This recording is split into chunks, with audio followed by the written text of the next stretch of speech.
Avant de commencer, j'ai une petite question. Qui, dans cette salle, a un parent, grand-parent ou arrière-grand-parent qui était ouvrier ou paysan? Qui, aujourd'hui, parmi vous, est ouvrier ou paysan? Quand même. Il y a quand même une réduction drastique.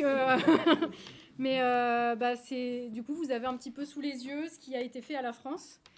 En 50 ans, notre pays a été vidé de ses moyens de production et a été victime d'une tentative de faire disparaître ses producteurs. Voilà, ils n'ont pas tout à fait réussi, comme on va le voir. Mais voilà, moi comme vous, j'ai 2 grands-parents qui étaient producteurs, un qui était mineur dans les mines de fer dans le nord de la Lorraine, et l'autre qui était soudeur à l'arc pour Péchinet. D'ailleurs, il a construit, avec d'autres évidemment, pas tout seul, la centrale nucléaire qui alimente probablement vos maisons, le Bugey. Voilà, Péchinet, vous connaissez sans doute, ou peut-être pas. C'est un ancien grand groupe industriel français qui a été, au début des années 2000, absorbé par un grand groupe canadien, qui lui-même a été racheté à la fin des années 2000 par, c'est ça, Rio Tinto, qui est une multinationale anglo-australienne. Et en 2011, le capital de Rio Tinto a été cédé à 51% à un fonds d'investissement américain. Est-ce qu'il y a besoin d'en dire plus? C'est exactement en fait ce qui est arrivé à toutes les grandes entreprises, tous les fleurons de notre industrie en France. Et ainsi, les ouvriers français ont été noyés sous le raz-de-marée de ce qu'on a appelé ensuite la mondialisation. Puisque, n'étant pas assez compétitive, la France, visiblement, n'a pas fait le poids au niveau de l'industrie. Le mouvement a été le même en ce qui concerne l'agriculture. C'est ce que les agriculteurs de chez moi en Limousin, par exemple, mais de toute la France, au début de cette année 2024, ont dénoncé. Le fait de ne pas compter leurs heures pour même pas un SMIC, alors qu'ils nourrissent le pays. L'espèce de marché mondial libre qui les laisse tout seuls dans l'arène de la concurrence libre et non faussée. Enfin, non faussée, sauf pour eux, parce qu'ils ont le poids des normes qui traînent comme un boulet au pied par rapport aux autres. Et de fait, nos agriculteurs, tout comme les ouvriers, ne pèsent pas bien lourd face aux fonds d'investissement qui détiennent de plus en plus de terres de notre pays et qui détiennent aussi, accessoirement, la terre en Ukraine, où ils font travailler des ouvriers agricoles à 50 € la semaine. Donc, vous voyez bien que les agriculteurs non plus ne font pas le poids. Et en fait, ce processus, ça a été un processus, c'est pas arrivé du jour au lendemain. Et c'est quelque chose qui s'est fait un petit peu en silence, qui a été passé sous silence, dans un contexte où la crise est devenue une espèce d'état permanent, où le chômage a atteint les 10%, où l'inflation s'est mise à priver les Français de biens de plus en plus essentiels, parce qu'ils ne peuvent plus les payer pour certains. Mais en même temps, ces biens essentiels, puisqu'on ne les produit plus, ils viennent aussi à manquer. Donc à la limite, qu'on n'ait pas les moyens de se payer quelque chose qui n'existe pas, est-ce vraiment très grave? Alors la réponse est oui, évidemment. Et tout ça, évidemment, s'est installé progressivement à coup de décisions politiques, d'adhésion à des structures supranationales qui nous ont privés de notre souveraineté, à coup de signatures de traités de libre-échange qui continuaient d'aggraver le problème. Et on en arrive aujourd'hui à une situation où, en plus de l'inflation galopante, les Français sont confrontés à une hausse des taxes et des prélèvements obligatoires, et dans le même temps, à une diminution de l'accès aux services que ces mêmes taxes et ces prélèvements obligatoires, normalement, servent à payer. C'est à se demander où passe l'argent. C'est un petit peu de ça qu'on va parler, d'ailleurs, donc ça tombe bien. Mais effectivement, tout ça, ça s'est passé en silence. Mais aujourd'hui, nos dirigeants attendent des Français, et ils le font passer par leurs canaux médiatiques, etc., qu'ils attendent qu'on s'habitue à l'intolérable, qu'on accepte l'inacceptable, comme si c'était normal. L'insécurité physique, l'insécurité financière et matérielle, et l'insécurité même culturelle quant à notre identité, qui on est, quelle est notre place en fait dans ce monde où on a l'impression qu'il n'y a plus aucun sens. Alors, quand je suis arrivée à Lyon hier, j'ai été un petit peu frappée par le décalage avec l'atmosphère qui règne dans mon village, en fait, et dans le Limousin. C'est-à-dire qu'ici, il y a une forme, j'ai trouvé, d'insouciance par rapport à... Comme dans beaucoup de grandes villes, hein, c'est pas spécifique à Lyon, c'est pas une attaque personnelle. Néanmoins, ça n'a fait que conforter, en fait, cette idée que les métropoles semblent s'être autonomisées. On dirait que les métropoles ont fait sécession et vivent sans le moindre souci du monde à l'extérieur de ces citadelles, où la vie est à l'extérieur, la vie est rythmée par les discussions autour justement des pénuries, des hausses de taxes, sur l'installation forcée d'équipements pour énergie renouvelable, les coupes rases dans les forêts, etc. Et ici, il n'y a rien qui manque, on dirait en tout cas que rien ne manque, que tout va bien en fait et qu'on continue de vivre comme avant finalement. Et tout ce qui permet, ceci dit, aux gens de vivre ici à Lyon et dans les autres métropoles, il faut se rappeler que ça a été produit ailleurs. Le steak de bœuf limousin que j'ai mangé à midi, il a été produit probablement vers chez moi. Et évidemment, enfin, on ne va pas avoir des élevages de vaches en plein milieu de la gare de Lyon-Perrache. À mon avis, elles ne seraient pas en très bonne santé au bout d'à peu près 5 minutes. Mais dans ces territoires, on dirait que les citadins, en fait, n'ont plus aucune conscience, et les dirigeants non plus, en fait, n'ont plus vraiment conscience que, justement, la nourriture a été produite par des gens hors des villes, que les maisons ont été construites et sont réparées par des gens qui ne peuvent pas se permettre de vivre ici. Et au final, l'une, la ville, dépend de l'autre. Beaucoup plus que l'inverse, d'ailleurs. Mais on dirait que les plus dépendants, en fait, ont oublié à quel point ils l'étaient. Et aujourd'hui, il semble difficile de croire qu'il y a encore 50 ans, on pouvait se promener dans les rues sans trop craindre de coups de couteau. Alors effectivement, c'est plus ici, là pour le coup, c'est une des conséquences.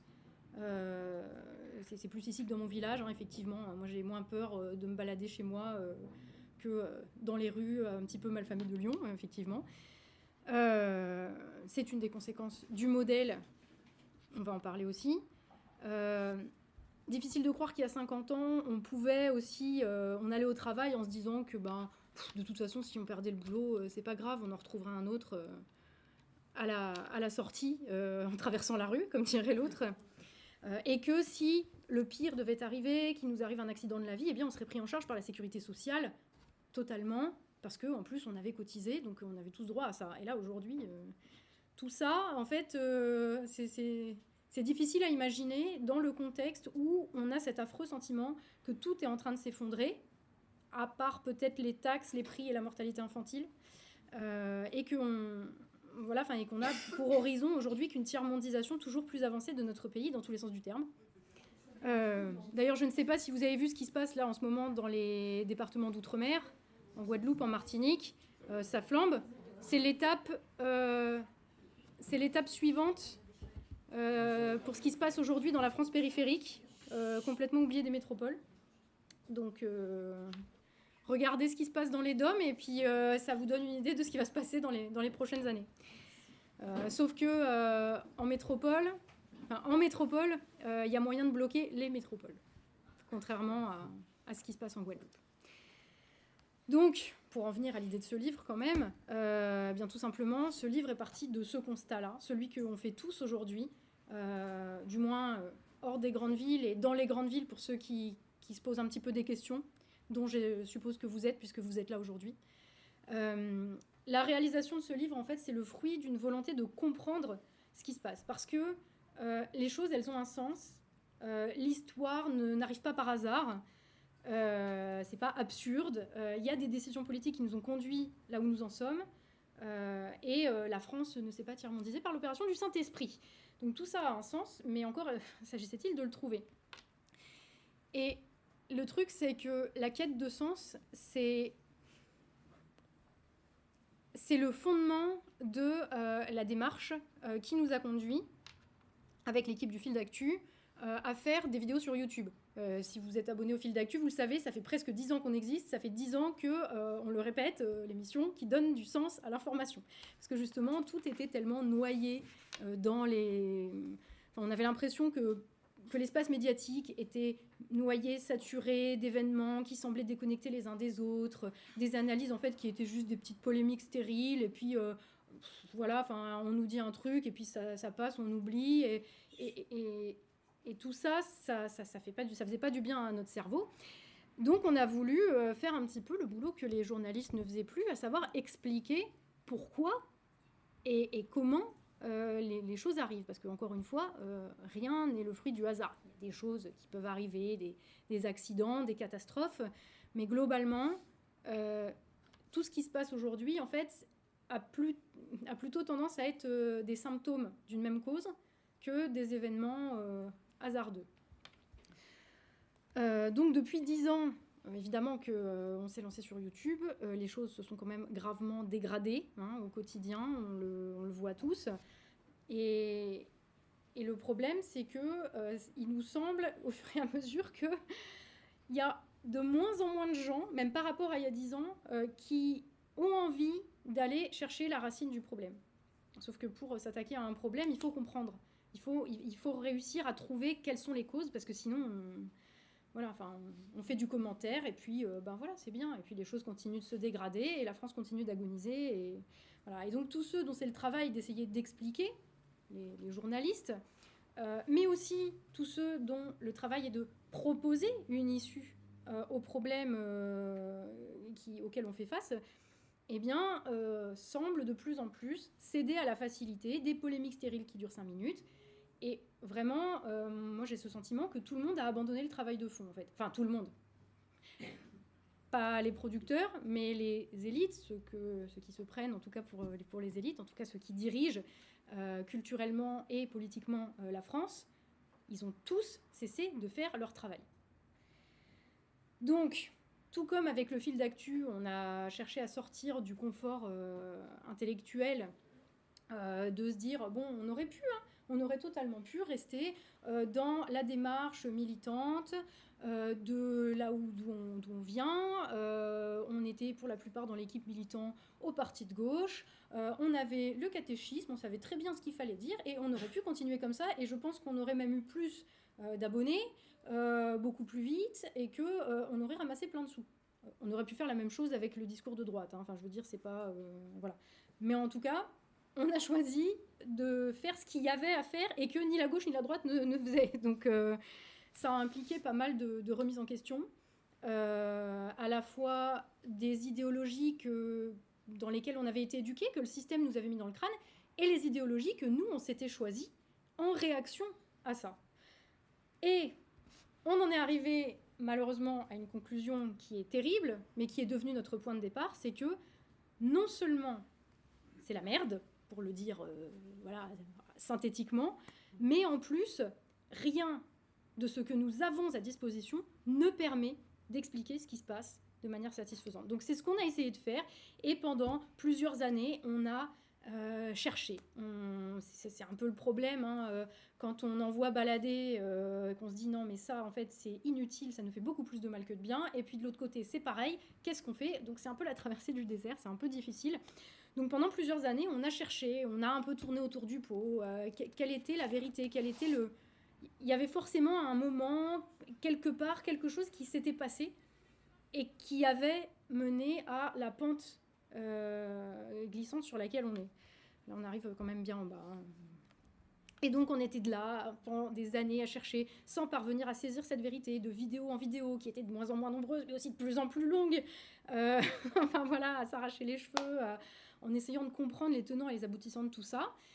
Parfois, on saisissait une part du réel. Je pense notamment grâce à des auteurs comme Christophe Guilluy, qui est le théoricien, je pense que vous le connaissez, de la France périphérique, dont on dit d'ailleurs qu'il a prédit l'arrivée des Gilets jaunes, et c'est pas complètement faux, et qui était pour moi l'un des rares intellectuels déjà à parler ne serait-ce que de ça, à parler de la France périphérique, donc à la remettre sur la scène culturelle et médiatique. Et d'ailleurs on voit à quel point il a son analyse a dérangé, puisque à partir du moment des Gilets jaunes, il a commencé à être dézingué de partout.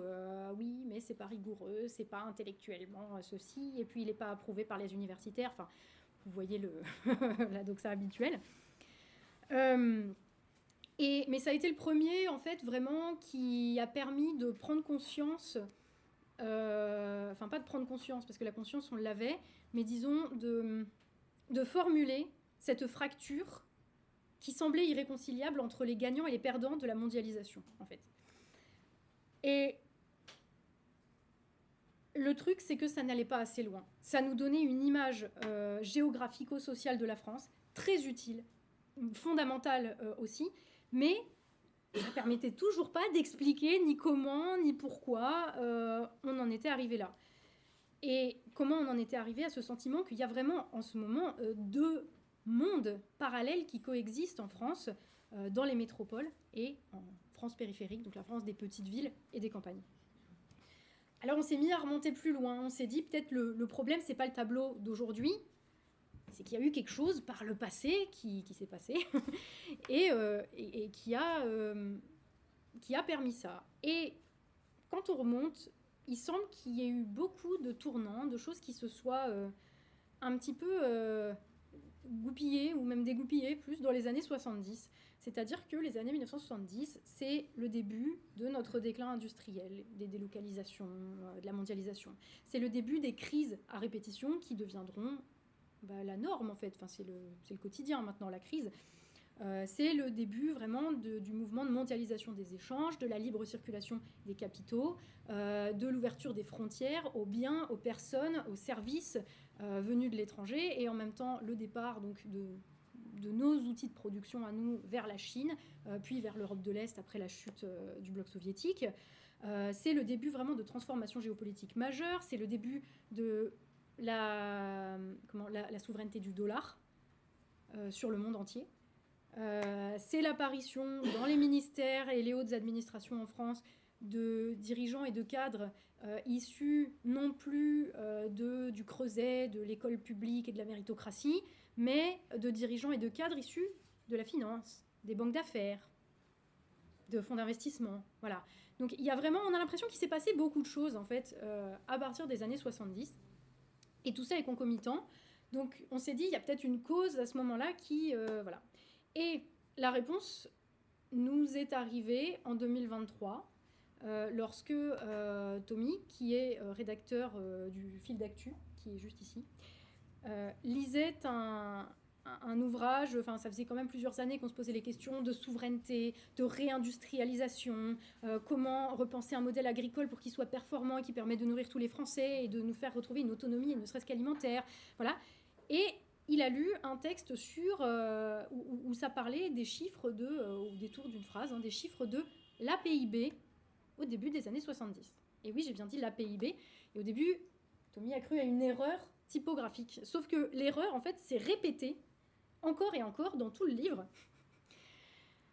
Et donc, de fil en aiguille, il s'est avéré que jusqu'au milieu des années 70, l'indice principal pour mesurer la santé économique de la France, c'était la PIB et non le PIB. Donc c'était pas le produit intérieur brut, mais la production intérieure brute. Ça n'a pas l'air de grand-chose, mais il se trouve qu'à chaque fois qu'on nous parle de l'économie française, de la croissance, de tout ça, c'est toujours relatif au PIB, au produit intérieur brut. C'est l'indice premier de la richesse de notre pays. Et de tous les pays du monde, d'ailleurs, on calcule tout en fonction du PIB. Et ce PIB a été inventé et imposé, on va le dire, en 1976. Puis, il a été appliqué rétroactivement à la fin des années 70 sur toute la comptabilité nationale. C'est-à-dire que la question de l'évolution de la production intérieure brute, en fait, a été tout simplement effacée, ça n'existait plus. C'est-à-dire que depuis que la comptabilité nationale existe, depuis le 1949, je crois, à sortir de la Seconde Guerre mondiale, en fait, on ne mesure plus que le PIB. Tout ce qu'on a sous les yeux, c'est le chiffre du PIB. La production intérieure brute n'a jamais existé. C'est quand même fou. Donc, Évidemment, ceux qui suivent le fil d'actu ont déjà vu la vidéo. Je vous demande de me pardonner un petit peu juste cette explication, mais c'est fondamental parce que ça a été le cœur de notre prise de conscience que il s'était vraiment passé quelque chose à ce moment-là. Ce qui s'est passé, c'est que la définition fondamentale de la notion même de richesse a été transformée. On a changé la manière de la calculer, on a réorienté en conséquence toutes les politiques économiques qui visaient à son accroissement, parce que comme on ne calcule plus la production mais le produit intérieur brut, en fait on ne va pas forcément rechercher la même chose, et donc pour trouver la croissance, on ne va pas forcément mettre en place les mêmes politiques. Et on a modifié en plus toutes les représentations collectives liées à ce qu'était la richesse nationale. Donc on a redéfini la notion de richesse. Donc jusqu'en 1976, avec l'APIB, on avait une base matérielle. La production, qu'est-ce qu'on produit, combien ça vaut, pour combien on l'échange avec les pays extérieurs, etc.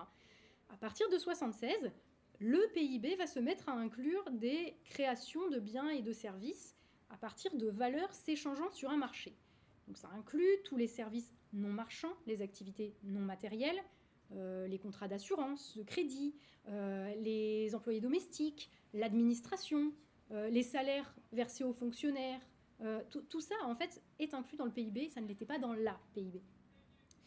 Après, il y a eu plusieurs mises à jour où on en est arrivé à intégrer les loyers imputés, c'est-à-dire si vous êtes propriétaire, dans le PIB, on compte le loyer que vous vous verseriez à vous-même si vous étiez locataire.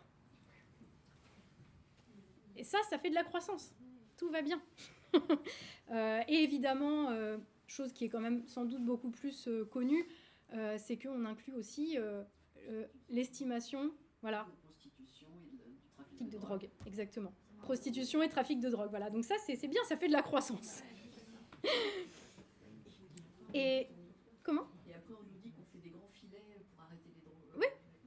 Oui. Exactement. Oui, mais comme c'est une estimation, après, il n'y a pas de problème. Mais c'est ça. Et donc, ce changement, en fait, a été le fruit... Bon, je reviens dessus dans mon livre plus en détail, parce que je ne vais pas non plus... il y a encore beaucoup à dire, donc voilà, je reviens dessus dans le bouquin. Mais ça a été le fruit d'un bras de fer au niveau international qui a été mené par, essentiellement, les institutions financières américaines, principalement.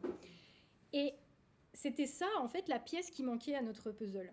C'est-à-dire qu'à partir de là, tous les constats qu'on a pu établir se sont mis à s'imbriquer pour faire un tableau cohérent. Le PIB, en fait, ça a été un outil qui a été utilisé pour masquer la désindustrialisation, pour masquer ce qui aurait été une crise économique majeure, qui dure, en fait, depuis 50 ans. Depuis 1973, les comptes de la France n'ont jamais été à l'équilibre ni excédentaires.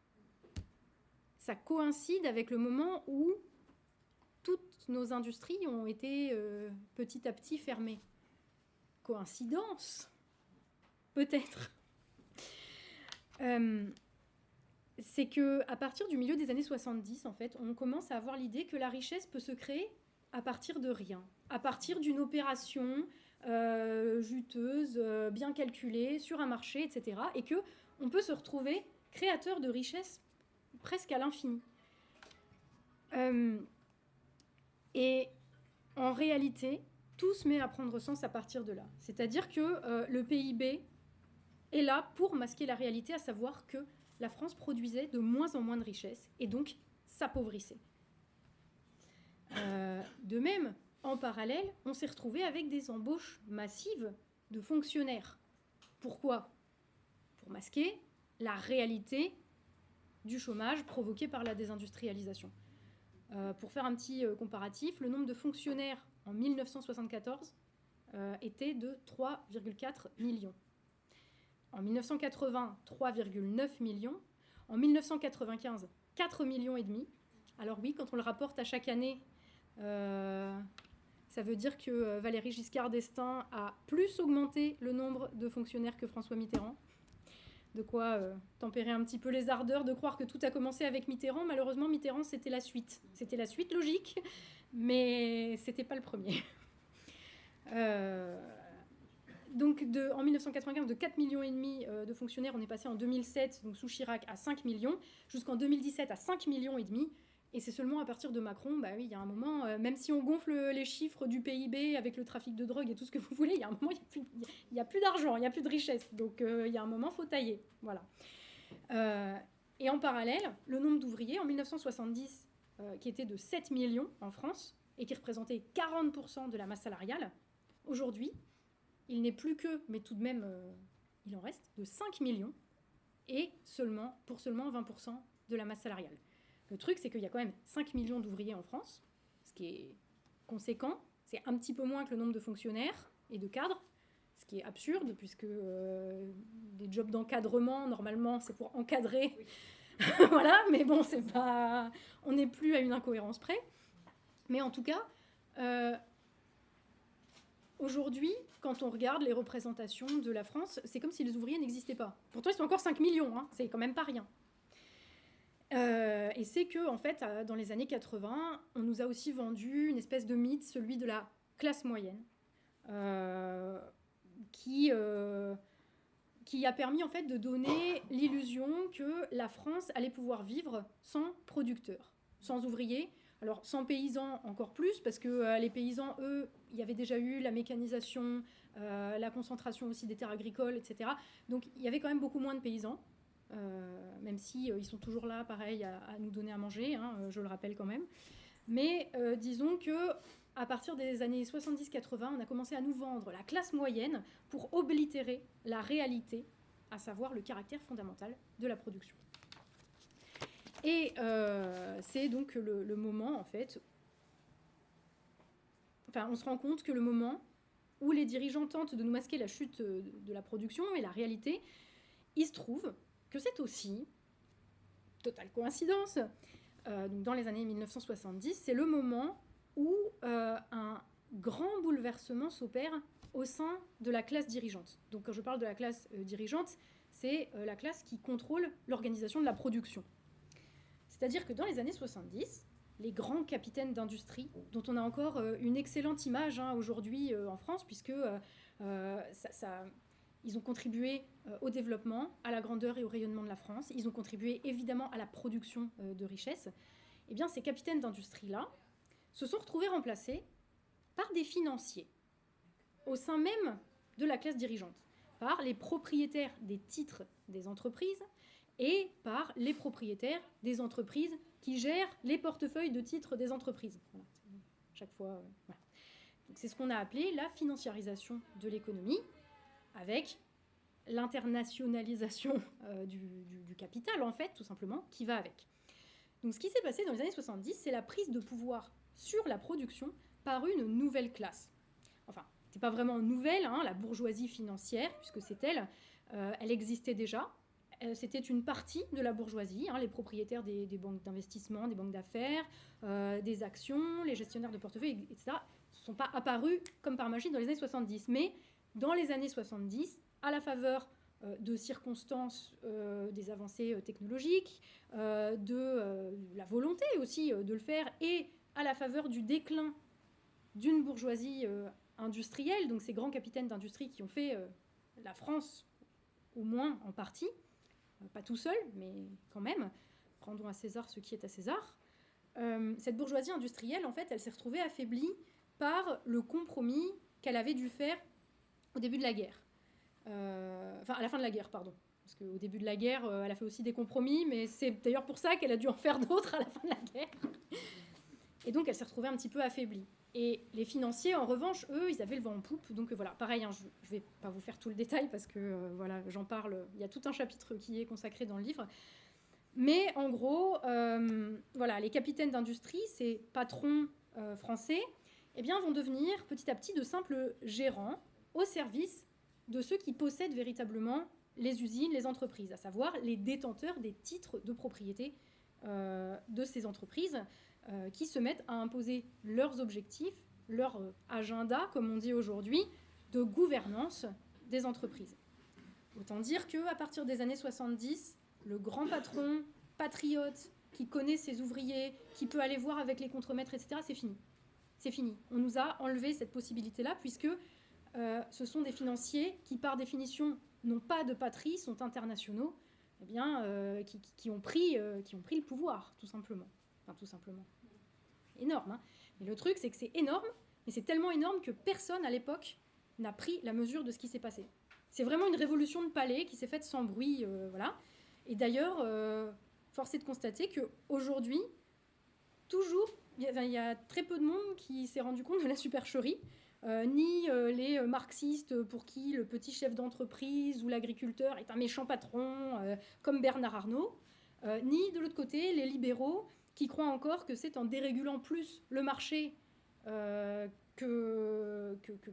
va trouver une solution, en fait, puisque si on dérégule plus le marché, le problème, c'est que c'est aux financiers que ça va bénéficier, et non aux patrons français. C'est toujours la même chose, en fait.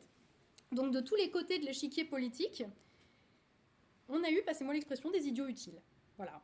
Et ceux, ils sont toujours là depuis 50 ans. C'est toujours les mêmes. Et malheureusement, il se trouve que c'est aussi ces gens-là qui gouvernent la France aujourd'hui. Voilà, c'est pas de chance, quoi. Parce que, évidemment, une révolution de palais, alors ça se passe dans le palais, mais déjà dans le palais, il faut les nouveaux chefs, quand ils arrivent, ils font le ménage dans les administrations, évidemment, pour mettre des gens qui sont un petit peu plus favorables, qui sont acquis à leur cause. Et ensuite, quand on a établi ça, qu'est-ce qu'on fait? On met la société en conformité avec le projet de cette nouvelle classe dirigeante. Et donc les années 70, après la prise du pouvoir par cette bourgeoisie financière, on a un basculement du rapport de force. Ce basculement du rapport de force au sein de la classe dirigeante va induire aussi des bouleversements profonds au sein de la société française. Et la France, comme les autres pays occidentaux, hein, on n'est pas unique au monde, hein, il s'est passé la même chose dans la plupart du monde occidental, et même dans le monde entier, puisque, enfin bon, je ne vais pas revenir dessus, c'est la France qui m'intéresse, mais disons qu'on va voir notre économie, tout notre système politique, toutes nos institutions, tout ça va être réorganisé en profondeur, et ce, extrêmement rapidement. Alors, pourquoi? Parce que l'organisation sociale et politique d'un pays, comme je vous l'ai dit, eh bien, elle est le fruit de la volonté de sa classe dirigeante. Si demain, mettons, il y en a un d'entre vous qui arrive à la tête de la France, eh bien, vous allez entreprendre de réorganiser la société, ses lois, qui est à la tête de telle institution, etc., de manière à servir les intérêts de ceux que vous défendez. Juste, ceux que vous défendez, ceux qui ont autre chose que les Français à répondre à cette question, est-ce que vous pouvez lever la main que je sache, je ne vote jamais pour vous? Non, c'est bon, pas de problème, tout va bien. Donc cette bourgeoisie financière, la finance, là, qui a eu les coups des franges des années 70, eh ben, elle a fait ça. Elle a entrepris de réorganiser toute la société de manière à servir ses intérêts. Donc, qu'est-ce qu'elle a fait? Elle a commencé à supprimer les entraves à la libre circulation des capitaux, des biens, des personnes. Tout ça va ensemble, hein, c'est vraiment... Et elle a organisé les pays où c'était elle qui dominait, tout simplement à l'image qui lui convenait. Et donc, pour cela, qu'est-ce qu'elle a fait?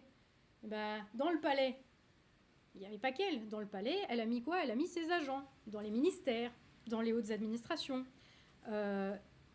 au point où, en une dizaine d'années, tous ceux qui font l'État, qui font les lois, qui les appliquent, voilà, sont devenus des agents de cette nouvelle classe dirigeante, lui sont inféodés. Et donc, à ce moment-là, ils vont remodeler l'État et toutes ses institutions afin de servir la finance. En sus de ça, on a une élite culturelle et médiatique qui est acquise à sa cause. Pareil, pour des raisons que je ne vais pas détailler ici parce que je ne vais pas avoir le temps. Mais cette élite culturelle et médiatique, c'est elle qui va propager la vision du monde, l'idéologie, en fait, tout simplement, de la classe dirigeante pour la rendre désirable à l'ensemble de la société. Nous, les gueux, voilà. Donc, elle a organisé la société à son avantage, dans son intérêt. La question, c'est quel est son intérêt? Est-ce que son intérêt est, comme celui de la bourgeoisie industrielle, compatible avec l'intérêt de la France? Le truc, c'est que, mettez-vous à leur place quand même. Vous êtes propriétaire d'actions, d'entreprises, voilà, à l'autre bout du monde, etc. Qu'est-ce que vous voulez à la fin de l'année? Voilà, c'est ça. c'est pas un jugement de valeur, hein, c'est un fait. Il n'y a pas de problème avec le fait de vouloir gagner de l'argent. Voilà, il n'y a aucun souci. Quand on investit, c'est pour aussi avoir un retour sur investissement. Sinon, on perd de l'argent. Mais bon. Donc l'intérêt de ceux qui possèdent les actions des entreprises françaises, des titres de propriété des entreprises françaises, bah, c'est leur intérêt, c'est quoi? C'est que ça leur apporte un bonus à la fin de l'année. Donc pour cela, il faut quoi? Il faut que le travail coûte le moins cher possible, il faut produire le plus de biens possible et vendre ces biens à des prix les plus élevés possibles. Jusque-là, encore une fois, pas de problème. C'est un agenda, c'est un projet. Ouais. Oui, puis c'est légitime. Voilà. Et quand on est un actionnaire basé à New York, du coup, bah, on se contrefout que les gens qui fabriquent la voiture Renault, ils soient à Boulogne-Billancourt ou en Chine. Le but, c'est que chaque voiture soit fabriquée le plus rapidement et le moins cher possible, et qu'elle rapporte le plus possible. Bah, donc on va faire ce qu'il faut pour ça. C'est aussi simple que ça. Voilà. Et encore une fois, c'est tout à fait légitime. Le problème, c'est que les gens qui ont aidé ces gens-là à mettre en place leur agenda, qui ont décidé finalement, enfin qui ont réorganisé la société dans l'intérêt de cette finance, bah, ils ont été aidés par d'autres gens qui, eux, avaient un petit peu pour rôle de ne pas les laisser faire. Disons qu'il y a toujours des intérêts divergents au sein de toute société. La France ne fait pas exception. Il y a des gens qui... Voilà. Il y a toujours des conflits d'intérêts. Il n'y a pas de problème. Hein, et c'est le compromis entre toutes les parties impliquées qui ont un agenda à pousser. C'est ce compromis qui donne le contrat social. Le contrat social, c'est quoi? C'est juste l'accord, alors pas officiellement, mais voilà, tacite, entre tous les membres de la société, qui dit bah, y a des règles à respecter pour qu'on puisse à peu près tous vivre sans se taper dessus, sans que ça soit la loi de la jungle, en ayant à peu près tous de quoi manger, un travail, de quoi se chauffer et vivre, en vivant en relative sécurité, voilà, sans s'emmerder trop, parce qu'on n'est pas très long. On n'est pas sur cette terre pour très longtemps. Voilà, le but, c'est quand même de ne pas passer notre temps à se mettre sur la gueule. Et il se trouve qu'en France, au sortir de la guerre, là, comme je l'ai dit, le pays était ravagé et a eu besoin d'organiser la production de tous les biens nécessaires à la vie des Français et à la reconstruction, hein, c'est-à-dire l'alimentation, le bâtiment, l'énergie, toutes les machines, toute l'industrie. Enfin voilà, ça a nécessité un énorme boulot. Donc à ce moment-là, après 1945, il y a un nouveau contrat social qui a été fondé. De toute façon, l'ancien contrat social il avait explosé pendant la Seconde Guerre mondiale, la France coupée en deux et tout, donc il fallait tout reconstruire. Donc ce nouveau contrat social, il a été fondé en gros entre les Français qui avaient besoin de tout ça, de manger, de vivre dans des maisons qui n'étaient pas détruites, voilà, et de travailler pour pouvoir continuer de vivre et d'élever leurs enfants, et qui, en plus, étaient assez nombreux pour fournir la main-d'œuvre pour produire tout ça. Donc il y avait d'un côté, voilà, les Français, en gros, qui étaient disponibles pour assurer la production des biens. Et de l'autre côté, les capitaines des grandes industries français qui étaient propriétaires des moyens de production. Bah oui, parce que évidemment, c'est bien, hein, il peut y avoir 20 000 ouvriers, s'il n'y a pas d'usine, bah, ils sont au chômage. D'ailleurs, c'est ce qui arrive aujourd'hui. Voilà. Donc ce nouveau contrat social s'est fait sous la supervision d'un État fort et des représentants, hein, les dirigeants politiques, qui devaient faire et exécuter les lois en prenant en compte les différentes forces en présence et la nécessité d'avoir le consentement des deux parties pour pouvoir servir les intérêts in fine de la France. Encore une fois, jusque-là, tout va bien. Donc chaque groupe, évidemment, a ses revendications, ses moyens de pression. Les ouvriers, parce qu'ils sont très nombreux, bah, ils peuvent se mettre en grève et arrêter la production. Donc ça n'arrange absolument pas l'intérêt de la France. Et d'un autre côté, la bourgeoisie industrielle, eh bien, vu que sans eux, il n'y a pas de moyens de production, bah, pareil, ils ont aussi des moyens de pression. Donc voilà, l'État a dû trouver un petit peu ce compromis entre toutes les parties. Donc en bref, au sortir de la Seconde Guerre mondiale, on avait les intérêts des producteurs qui étaient conformes à l'intérêt national et les intérêts des propriétaires des moyens de production qui étaient conformes à l'intérêt national. Au final, tout ce petit monde a pu travailler ensemble et ça a marché du tonnerre.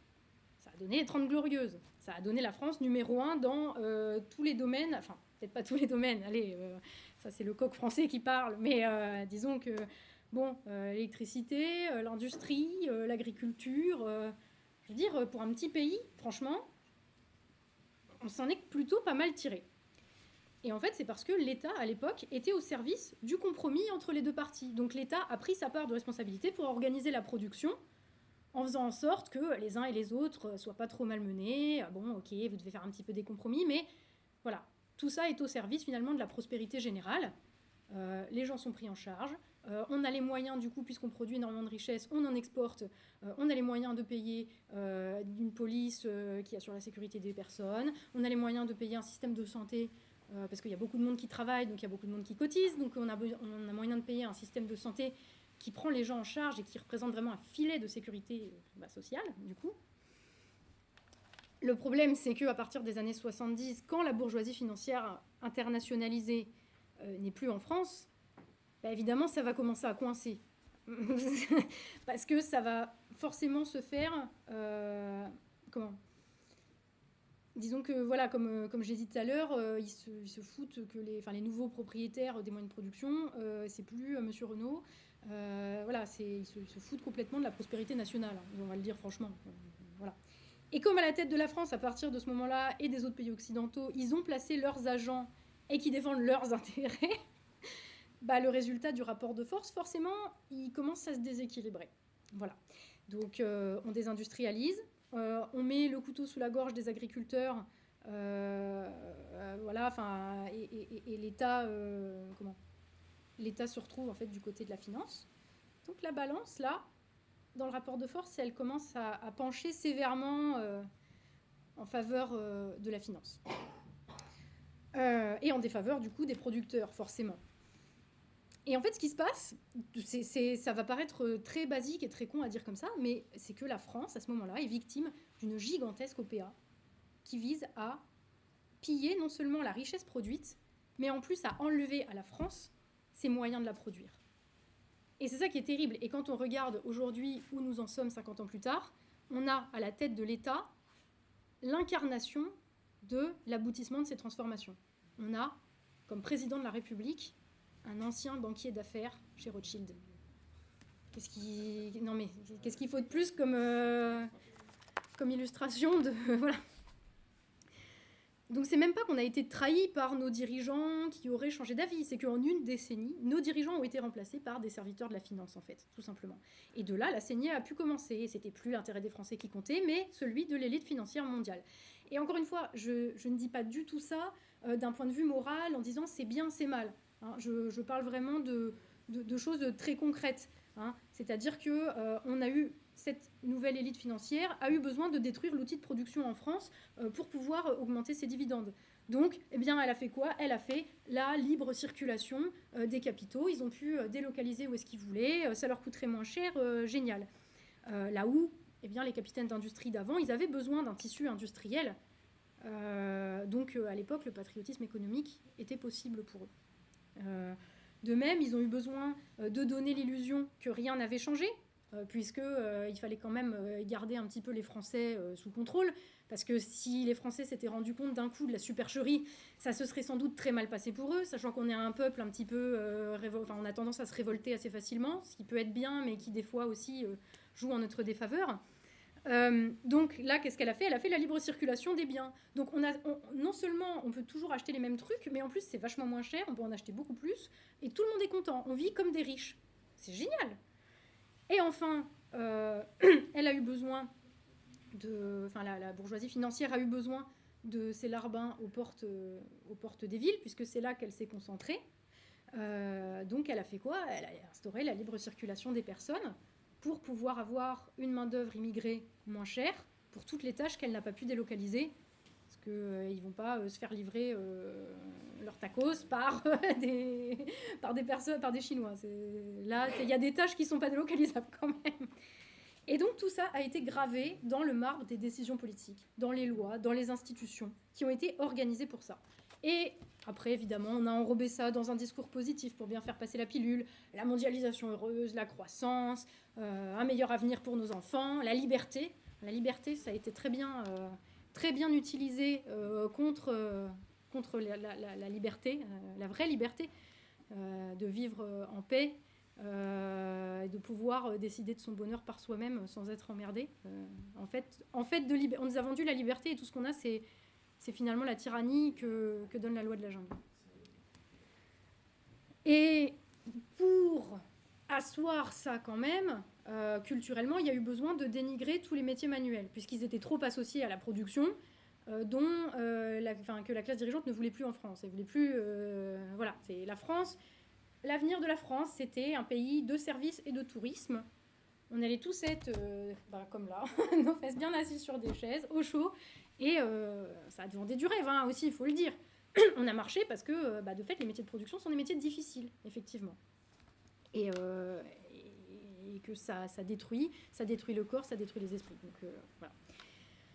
Le truc, c'est que, comme on l'a vu tout à l'heure, ça n'a pas marché. Il y a toujours 5 millions d'ouvriers en France. Il y a tous les artisans. Il y a les agriculteurs, heureusement, encore une fois. Mais pendant un long moment, ils ont fait comme si, en fait, ça n'existait pas. Et le truc, c'est qu'ils n'ont pas réussi à effacer les producteurs, ni de l'histoire, ni du pays. Parce qu'il y a toujours besoin, en fait, d'eux. Encore une fois, pour la plomberie, faire de l'électricité chez vous, réparer votre toit, réparer votre voiture, tout ça, c'est des métiers de production, en fait, mine de rien. On a toujours besoin de manger. C'est pas parce qu'il y a eu la mondialisation qu'on a arrêté de devoir se nourrir, voilà. Et donc voilà, on a fait quand même pendant 50 ans comme s'ils n'existaient pas. C'est fou, quoi. Et non seulement on a fait comme s'ils n'existaient pas, mais en plus on les a virés de là où ils étaient. C'est-à-dire que avant, les ouvriers étaient répartis de manière assez égale en fait sur tout le territoire, puisqu'il y avait des usines dans les petites, dans les grandes villes, il y en avait même dans les villages. Il y avait de la production un petit peu partout. Et en fait, de là découlaient les services, le besoin de commerce, etc. Là, tous les ouvriers ont été virés des villes et se sont tous retrouvés finalement dans les mêmes endroits qui pouvaient encore se payer, à savoir à la campagne, dans les petites villes et dans les villages. Et c'est ça, au fond, qui explique ce sentiment de vivre dans des mondes parallèles, en fait, et qui, moi, m'a vraiment frappée. Là, en arrivant à Lyon hier, je vous dis, mais je me suis dit, mais qu'est-ce que c'est? En fait, je suis rentrée, je pourrais être sur une autre planète, ça me ferait le même effet. Tellement, culturellement, voilà, c'est deux mondes qui coexistent au niveau géographique. Et ces deux mondes qui coexistent au niveau géographique, en fait, ils sont le reflet de l'ordre social qui a été établi par la classe dirigeante. Et c'était son utopie, je veux dire, c'est pas, encore une fois, sur le papier, c'est comme beaucoup d'idéologies d'ailleurs, c'était plutôt pas mal. On avait en ville concentré, donc tous les jobs, d'ailleurs on l'a toujours, ça ressemble toujours à ça, en ville, donc tous les jobs qui sont liés à la classe dirigeante, qui sont des métiers à haute valeur ajoutée, improductif, qui assure aussi le fonctionnement du système en question, les jobs dans le marketing, dans la publicité, dans le consulting, des métiers d'encadrement et de conseil. Donc voilà, on a tout ça concentré dans les métropoles. Après, au-delà de ça, on a une armée de fonctionnaires qui sont garants littéralement du fonctionnement du système, qui sont, eux, plus répartis sur tout le territoire, mais que... la classe dirigeante a plus chouchouté jusqu'à ce que là, récemment, ça commence à plus pouvoir le faire. Donc les fonctionnaires, là, ils sont un petit peu sur la sellette, mais ils ne savent pas trop. Parce que qu'est-ce qui va se passer si la classe dirigeante s'effondre? En fait, ils vont devoir servir une autre nouvelle classe dirigeante. Ils ne savent pas... c'est un petit peu compliqué pour les fonctionnaires. Pareil, je vous renvoie au chapitre 5, parce que sinon j'y suis encore demain. Excusez-moi pour la longueur. Comme je vous l'ai dit, en parallèle, donc tous les services à la personne concentrés dans les banlieues des villes, donc pour toutes les tâches non délocalisables, de services individuels à la classe dirigeante. Et d'ailleurs, c'est très marrant puisqu'ils les ont entassés dans des banlieues qui avaient à l'origine été construites pour loger des ouvriers. Ça avait été construit pour loger les forces productives, en fait. Et tous ces gens s'en sont fait virer pour être remplacés par une main-d'œuvre immigrée, beaucoup, puisque bon marché à la faveur de la libre circulation. Et comme on l'a vu, de toute façon, il n'y avait plus besoin des ouvriers, c'est les Chinois qui allaient faire le boulot. Donc les ouvriers, au revoir, dans les campagnes, dans les petites villes, démerdez-vous, dans tous les lieux oubliés de la mondialisation, ça n'existe pas. Allez rejoindre les paysans qui y étaient déjà de par leur travail. Et voilà, loin des yeux, loin du cœur. Et pendant un temps, tout ça, ça a marché. Hein, les biens de consommation étaient moins chers. Les politiques de redistribution de la richesse du PIB compensaient finalement tous les défauts structurels et le chômage. Et en plus, on promettait aux enfants d'ouvriers à qui on avait dit que c'était une honte de travailler de ses mains, etc., une ascension sociale. Donc tout va bien. Sauf qu'à un moment, l'utopie, elle vient se fracasser contre le mur du réel. Donc évidemment, ça pouvait pas durer. Déjà, c'est étonnant que ça ait duré 50 ans. Hein, franchement, chapeau. Mais à un moment donné, on est bien obligé de se rendre compte que l'abandon de la production mène à une diminution drastique de la richesse nationale, que même les indicateurs comme le PIB qui sont faits pour masquer ça ne parviennent pas à masquer. Moins de production, c'est moins d'argent pour la redistribution. Donc ça veut dire qu'il faut prendre plus quelque part. Donc soit on taxe plus ceux qui produisent la richesse, soit on coupe dans les politiques de redistribution. Là, on a un gouvernement qui s'apprête à faire les deux. C'est bien. Hein, Michel Barnier qui nous a dit, il va nous falloir 60 milliards, hein, on va en faire 40 en coupe budgétaire et 20 en hausse d'impôts. Il nous dit que ça va concerner quelques personnes, mais ça va concerner quelques personnes pour 2 milliards. Donc les 18 autres milliards, par exemple, de hausse d'impôts, il va les trouver où? Évidemment, toujours au même endroit. Voilà. Par ailleurs, autre problème qui ne va pas tarder à se poser, c'est que ceux-là même que la classe dirigeante dorlote, pour lui donner l'illusion qu'elle est au centre de la société, à savoir sa classe moyenne, ses services, et notamment toute son armée de fonctionnaires dont elle a besoin, il n'y a plus d'argent. Donc on va être obligé de leur faire croire qu'ils sont un petit peu moins le centre du monde. Et ça ne va pas leur plaire. Et en plus de ça, troisième problème interne qui va se poser, c'est que la concentration dans les banlieues des grandes villes de populations issues de l'immigration, qui, voilà, du coup, se retrouvent là à faire des boulots précaires, etc., il n'y a de toute façon aucun contrôle, aucune politique d'intégration. Donc on se retrouve avec de l'insécurité, des tensions communautaires, de la délinquance, les problèmes liés à l'islamisme, enfin je ne vous les refais pas, de toute façon, voilà, on constate tous un petit peu au quotidien, malheureusement, ce qui se passe. Et donc, c'est le mur du réel. Le problème, c'est que il est comme ça, il y a de plus en plus de Français qui y sont confrontés à ce mur du réel, et les relais médiatiques de la classe dirigeante et la classe dirigeante elle-même nient son existence. Ils vous disent non, c'est pas vrai. C'est une impression d'appauvrissement, ce n'est pas vraiment l'appauvrissement, c'est une sensation de pénurie. Voilà, c'est un sentiment d'insécurité. Tout cela n'est pas réel. Le problème, c'est qu'à force, ça crée aussi beaucoup de ressentiment et de colère qui ne demandent qu'à exploser. On le voit aujourd'hui, quoi. Donc, le fait que les gagnants en fait, du modèle aient intérêt à le rester et à ce que leur organisation sociale perdure, ça crée aussi un autre souci du fait que cette classe est par nature expansionniste. La finance, en fait, ne peut pas se contenter de toujours la même somme d'argent, en fait. Il faut qu'elle puisse toujours créer de la richesse, puisqu'elle repose sur la croissance du PIB. Donc il faut toujours qu'elle augmente la richesse en circulation pour qu'elle puisse toujours prendre plus. Parce que à partir du moment où elle arrive à la limite physique, à quoi sert-elle en fait? Puisqu'elle nous a vendu qu'elle était classe dirigeante pour nous mener vers la prospérité, la croissance toujours plus élevée. À partir du moment où on admet que son modèle a la limite du réel, qui est que si on ne produit pas de toute façon de la richesse, il n'y en a plus, le moment n'est pas loin où on va commencer à se questionner et à se dire mais en fait, attendez voir, est-ce qu'ils servent vraiment à quelque chose cela en fait? Donc il y a un rejet de plus en plus massif qui se fait. Et on ajoute à cela les problèmes que son modèle crée à l'extérieur du pays.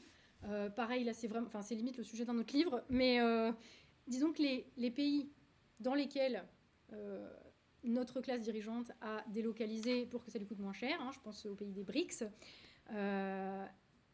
pour produire pour nous, est-ce qu'ils vont continuer à le faire? Il y a 4 ans, on a eu l'exemple d'une pandémie où je rappelle quand même qu'en Chine, on a délocalisé les usines là-bas, mais le jour où le Parti communiste chinois décide de dire « Ah mais non, mais en fait, ça c'est plus à Stellantis, c'est à nous », qu'est-ce qu'on fait? Ben rien, voilà. Et le jour où le Parti communiste chinois dit finalement les masques, on va les garder pour nous. Et les médicaments qu'on fabrique aussi.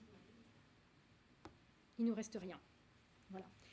Et en plus de ça, parce que voilà, les conséquences, en fait, elles sont en cascade et ça monte de manière exponentielle. Ça mène à la fin de la mondialisation, finalement, puisque ces pays qui contrôlent désormais, qui sont en capacité de prendre le contrôle sur les moyens de production que nous n'avons plus, deviennent aussi de plus en plus forts économiquement, puisqu'ils produisent de la richesse. Donc, évidemment, ils deviennent plus forts que nous. Et ils peuvent commencer à se permettre de nous dire non. De nous dire, on fait un ordre mondial alternatif, parallèle, une organisation mondiale qui n'est pas fondée sur ce que la bourgeoisie financière américaine veut. Et vous pouvez lancer des guerres, on est plus nombreux que vous, et en plus, on contrôle ce que vous mangez, ce dont vous avez besoin. Donc les tensions politiques qui sont liées à cette démondialisation, voilà, je ne vais même pas parler de la guerre, parce que la guerre en Ukraine, c'est ça en fait. C'est un symptôme de ça. C'est une guerre pour la terre. L'Ukraine, c'est un des pays producteurs de blé principaux au monde. Pourquoi est-ce qu'on insiste à mettre des millions, etc., en Ukraine? C'est parce qu'il y a des fonds d'investissement, des fonds spéculatifs qui possèdent de la terre en Ukraine. Parce que la bourgeoisie financière ne veut surtout pas lâcher ça à l'un des principaux membres des BRICS, qui est la Russie. Parce qu'ils savent que s'ils perdent la terre en Ukraine, ils perdent des moyens de production, en fait, tout simplement. Donc, clairement, là, l'utopie est devenue un cauchemar et le modèle est en train de battre de l'aile. Donc, on arrive à un point de rupture, à une sorte de fracture un peu irréconciliable, là où, donc, il y a 70 ans, on avait une classe dirigeante et les producteurs qui étaient un petit peu en phase, où tout le monde pouvait travailler dans l'intérêt national. Aujourd'hui, on a une classe dirigeante dont l'intérêt, c'est de se maintenir au pouvoir au détriment des intérêts de la France et de sa capacité à produire ce dont elle a besoin pour survivre. Donc, l'intérêt de la classe dirigeante aujourd'hui est opposé à celui de la France. Si la bourgeoisie financière continue de vivre, ça implique à plus ou moins court terme la mort de la France. Et je ne parle pas de mort symbolique ou même culturelle. Je parle de mort physique réelle, de gens qui n'auront plus à manger, qui ne pourront plus se chauffer, de l'anarchie et du chaos dans les rues. Pardon, j'ai utilisé le mot anarchie peut-être un petit peu trop... enfin voilà, par abus de langage, on va dire. Mais vous voyez ce que je veux dire. Et d'un autre côté, donc on a autour de cette classe dirigeante, bien sûr, c'est ceux qui ont intérêt à ce qu'elle reste au pouvoir, donc c'est larbin individuel et ses fonctionnaires. Et de l'autre côté, on se retrouve avec les producteurs, les grands perdants du modèle depuis plusieurs décennies, les ouvriers, les artisans, les agriculteurs, les petits patrons, qui produisent la richesse concrète et qui, eux, se retrouvent dans l'arène de la libre circulation, avec en plus au pied le boulet des prélèvements obligatoires, de plus en plus importants, parce que les prélèvements obligatoires, ils sont là pour pallier les dysfonctionnements du modèle. Donc forcément, il y a un moment, les producteurs, eux, ont intérêt à ce que la pression fiscale qui pèse sur eux diminue et à être protégés de la concurrence déloyale, de manière tout simplement à pouvoir faire en paix leur métier. Enfin, on en est vraiment à un stade très basique. C'est faire en paix leur travail, qui est de faire vivre la France, produire pour nous nourrir, pour nous approvisionner en énergie et en biens de toutes sortes. On en est quand même à un stade où il y a deux groupes aux intérêts opposés. L'un dont l'intérêt est contraire à l'intérêt de la France et nous mène à sa destruction, et l'autre dont l'intérêt, au contraire, est convergent avec celui de la nation française. Le problème, c'est que c'est les premiers qui dirigent. Et qui gouvernent aujourd'hui. Et donc, tant qu'ils continueront de diriger, les choses ne peuvent qu'aller de mal en pis. Voilà. Donc les intérêts de la survie de la France sont aujourd'hui incompatibles avec la survie de sa classe dirigeante. C'est terrible comme constat. Hein. La seule issue, là, ça va être de bâtir, comme au sortir de la guerre, parce que la France a été pillée et dévastée. Moi, je suis persuadée que dans quelques décennies, en fait, on regardera ce qui s'est passé ces 50 dernières années comme un moment qui a été équivalent à ce que l'Allemagne nazie a fait à la France pendant l'occupation. Vraiment. Il y a des tribunaux à la Libération qui vont devoir se monter, hein, je suis désolée de le dire, mais il va falloir faire un nouveau contrat social, une nouvelle organisation de la production centrée autour de la production comme priorité pour répondre aux besoins des Français, avec donc les producteurs et leurs besoins comme priorité nationale première. Voilà. Après, évidemment, ça implique un petit peu de, comme dirait Léo Dagan, de tout cramer pour repartir sur des bases saines. Donc voilà, donc pour en revenir au livre et au fil d'actu, voilà ce qu'on trouve quand on se met à chercher à comprendre comment on en est arrivé là. C'est des explications qui sont satisfaisantes, à défaut d'être parfaites, à défaut d'être agréables, au moins ça laisse quand même une porte de sortie peut-être constructive. Alors évidemment, ça a un intérêt d'écrire un livre là-dessus, parce que là, pas que je sache en tout cas, et pourtant j'ai beaucoup cherché, on a beaucoup cherché avec le fil d'actu. A priori, personne ne dit ça aujourd'hui.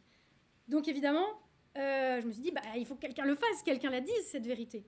Voilà, c'est pas parfait, c'est peut-être pas la vérité absolue, ça méritera d'être étoffé, d'être creusé par plein d'autres gens, et voilà, mais il faut le poser. Il faut le poser par écrit. Donc c'est ce que j'ai décidé de faire. Hein. Comme avec le fil d'actu, on a décidé de faire le boulot que les médias faisaient pas, là, de toute façon, on va faire le boulot que les politiques font pas, hein, parce qu'on n'est plus à ça près. Donc on va expliquer ce qui s'est passé, comment on en est arrivé là, et des pistes pour s'en sortir. Et quand j'ai eu terminé le manuscrit, je suis encore révoltée par ma propre naïveté. Je me suis dit, il va y avoir aucun problème pour publier ça, en fait. Je me suis dit, oui, les éditeurs, ils vont le... Non, mais vous vous rendez compte, je me suis dit, oui, c'est vachement important. Il faut que les Français... Enfin, voilà, il faut qu'au moins cette réflexion soit posée quelque part. Oui, les éditeurs auront aucun problème. Ouais, voilà. Non, mais vous savez, quand on est trop dans son truc et qu'on se dit, oui, c'est évident, il faut le dire, etc., on se dit pas, les mecs, ils vont se sentir un petit peu attaqués. Et voilà, et que je me suis dit qu'ils allaient se dire, tiens, oui, on va publier un truc qui explique qu'on est des parasites et qu'il faut nous enlever notre pouvoir pour leur donner aux gens qui produisent la richesse en France. Sans problème. Donc, après, ceux qui suivent les chaînes YouTube ont suivi un petit peu les tribulations avec les éditeurs, où, alors, tous ont loué la qualité de l'argumentation. Ils ont dit, ah oui, c'est très bien écrit, c'est très bien argumenté, on voit que vous savez où vous allez tout. Mais le propos politique, ça va pas. Ça va pas. On m'a dit, c'est presque du registre de la guerre civile. On m'a dit, c'est trop subversif. J'ai bien aimé aussi c'est trop marxiste, dans la mesure où je me fais traiter de facho tous les matins. On adore.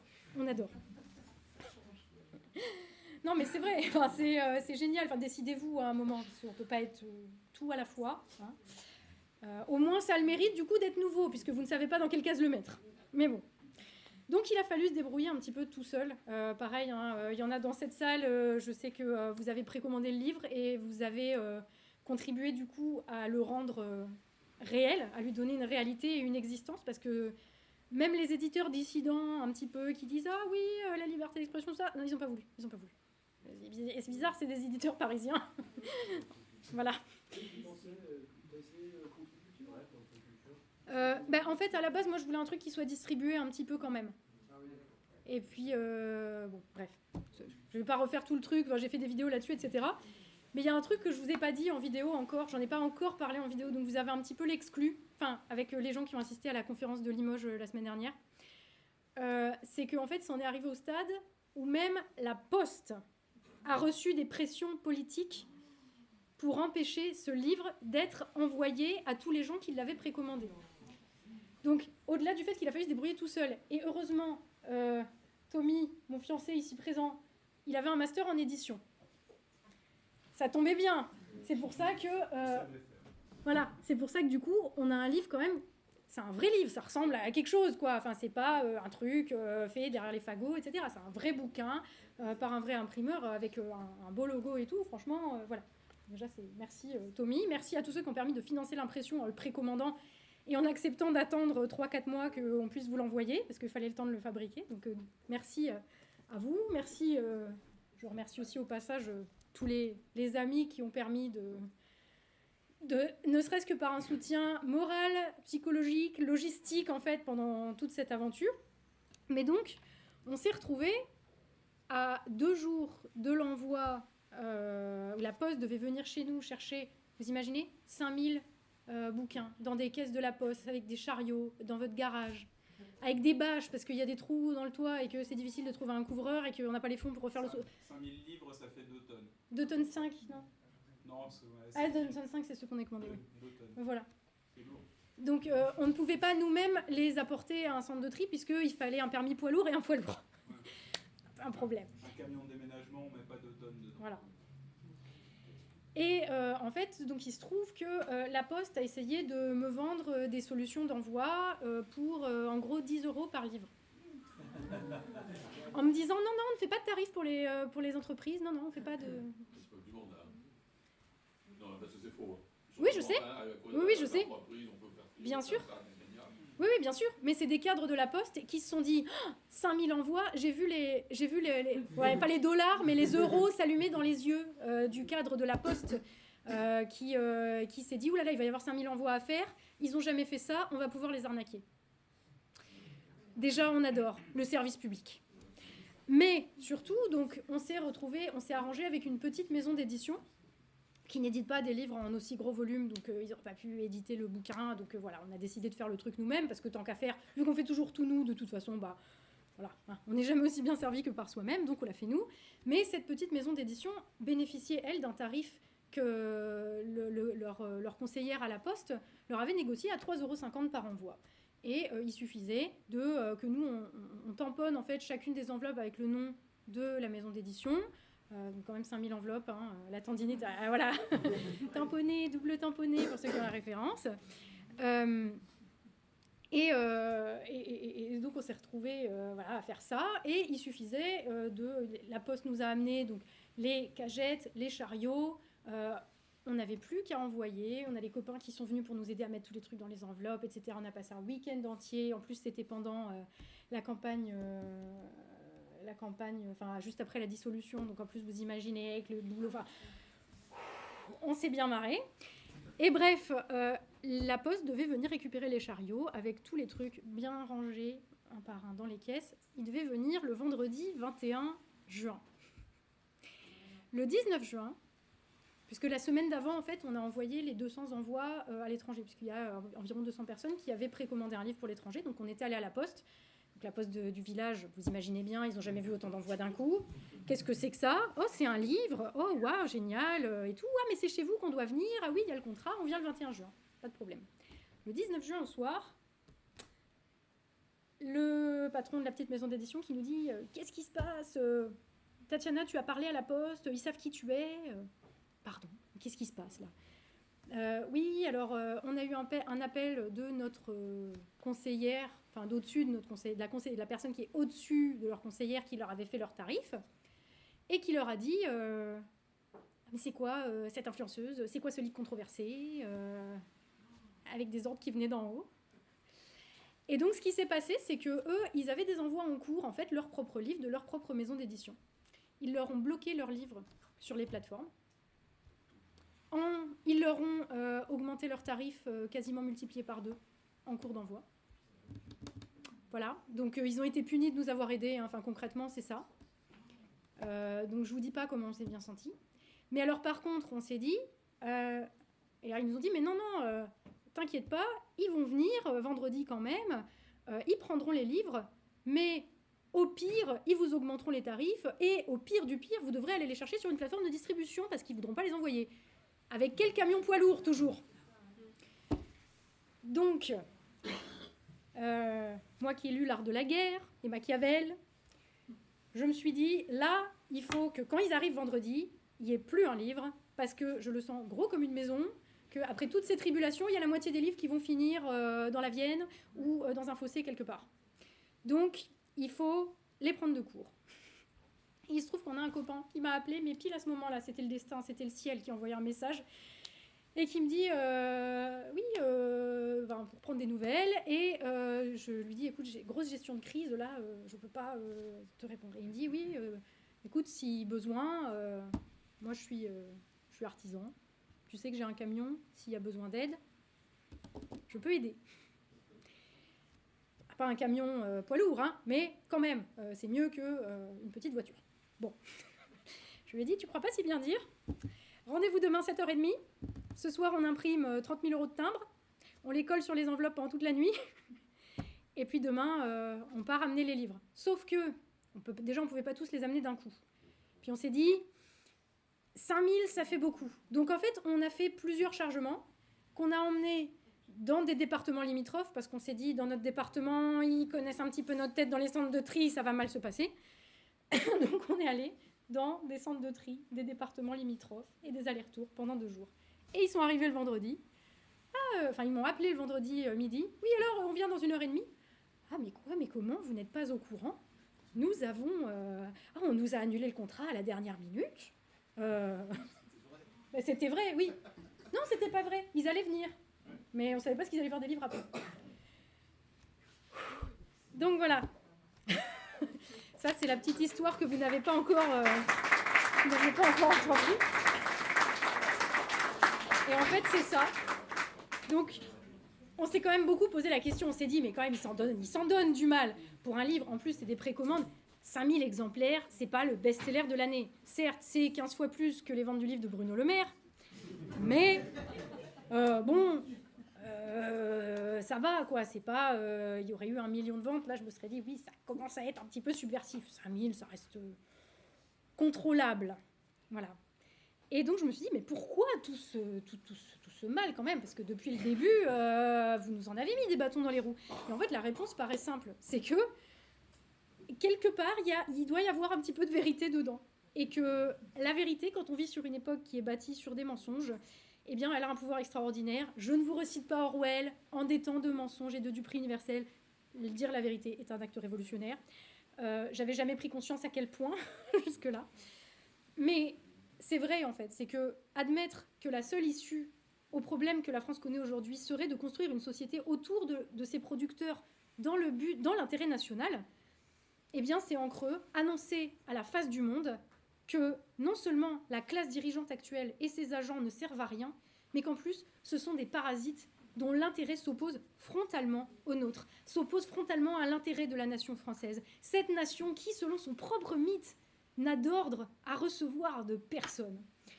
Et pour eux, c'est irrecevable parce que c'est vrai. Et que par voie de conséquence, eh bien, dire ça, c'est dire que tant qu'ils dirigent, point de salut possible.